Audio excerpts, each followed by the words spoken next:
Mike Leach has passed after the unfortunate news over the weekend of the cardiac event that he suffered on Sunday.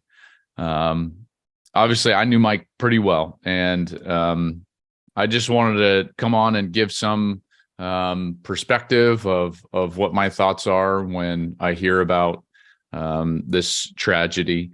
First and foremost, I just want to say that I've been praying for Mike and his family over the last few days, that he would heal, and obviously that didn't happen, but I'm still praying for his family. Obviously the pain and heartache is something that is real, and my heart just goes out for all of you. This is a terrible day in the world of college football, but obviously in his family. What I wanted to do today is let you in on just kind of what has come flooding to me over the last couple of days in regards to Mike and what he's meant to our sport. You can't really encapsulate the man that he was outside of the sport unless you were part of his family. So I don't want to try to do that. What I will do is talk about what his legacy will be within college football, because I think it will be large moving forward. I want to talk first about his impact on the sport overall. So Mike will be forever linked with his offense, and rightly so. It was one of the most productive and fun offenses to watch that we've seen in the history of college football. One of my favorite conversations that I ever had with Mike was a conversation about the genesis of the air raid offense. And so I thought that it would be appropriate to just share that conversation with you. Those of you that don't know, this offense came to pass when he was working for Hal Mumme, and he and Hal were at Valdosta State, really. And they didn't have what you would categorize as like the best players in the league. So what they were trying to do was invent an offense that could be highly productive without having the best players. I know that sounds disparaging, but it's certainly not. That's how most offenses have come to pass that have been innovative in any way, in particular the spread run game that Chip Kelly kind of brought forth and Art Briles kind of brought forth, a little bit after the air raid. But the genesis of the air raid, Mike and Hal, it started with a genesis born through philosophy.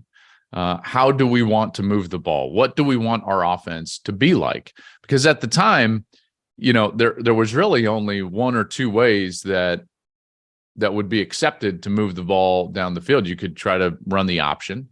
You could be in a traditional, what you would categorize as like NFL offense. There wasn't a lot other than that, except for a couple. Run and shoot was out there, yes, but there was this offense that was being highly productive, winning a Heisman, winning a national championship, and that was BYU.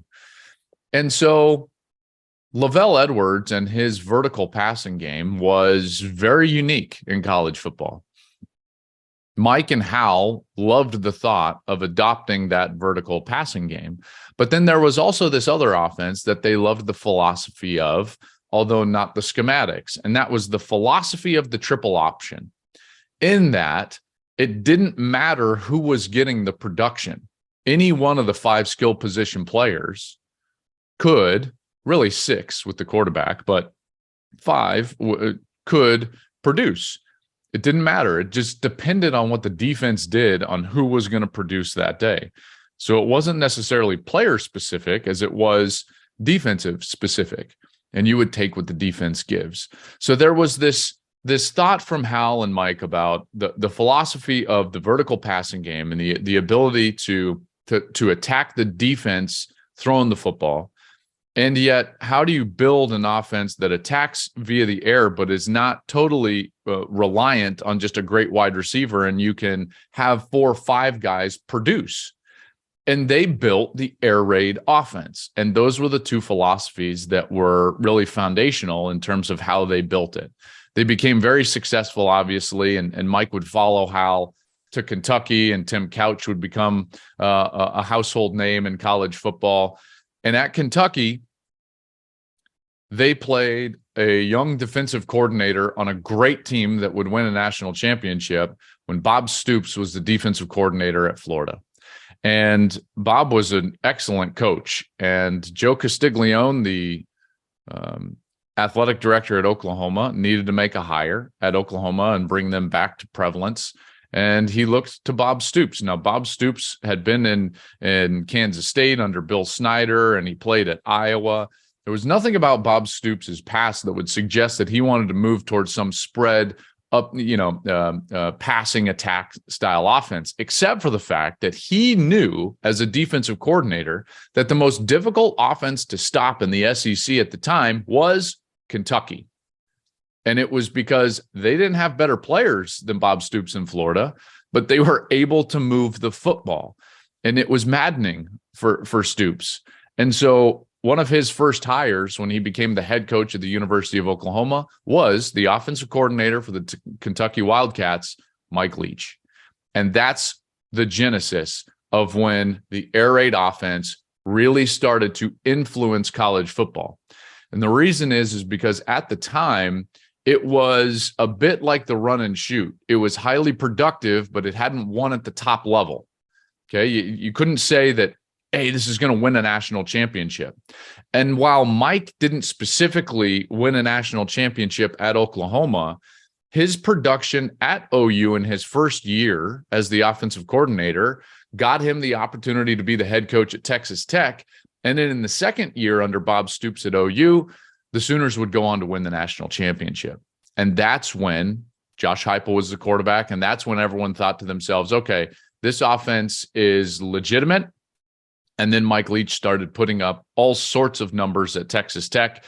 And then it became a flood of influence on college football. But it was born out of this philosophy of how do we marry the threat of the vertical passing game from Lavelle Edwards at BYU to the philosophy of any player can be productive depending on what the defense gives out of the triple option. And that's how they built the air raid offense. And it's been transformational in college football. You think about the way that college football has evolved since the mid 90s, and it's staggering. When you go back and you watch, they'll be on, whatever it is, like Big Ten Network, SEC Network, they always play old games.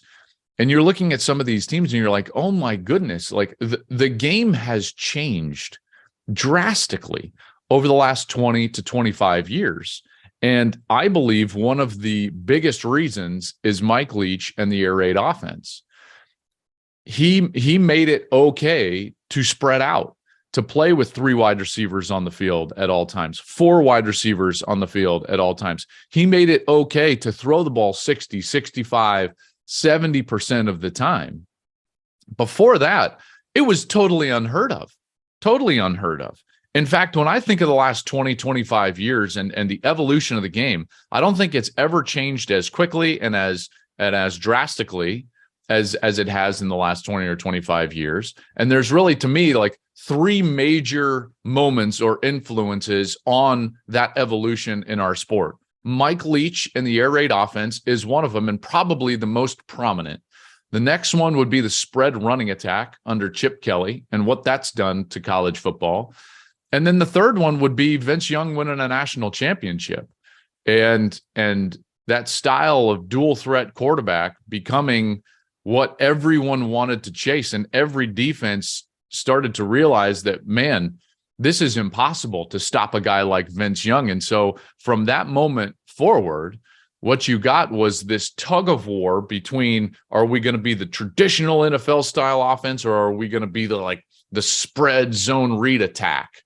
And what has ultimately won out, folks, is spread football, mobile quarterbacks, and throwing the ball as much as you can or want or are willing to. And that was clearly born through Mike Leach. Hey, thanks for watching. If you enjoy that clip, make sure you click subscribe somewhere down here. From game highlights to exclusive interviews and rankings, we've got everything you need as a college football fan right here. College football on Fox.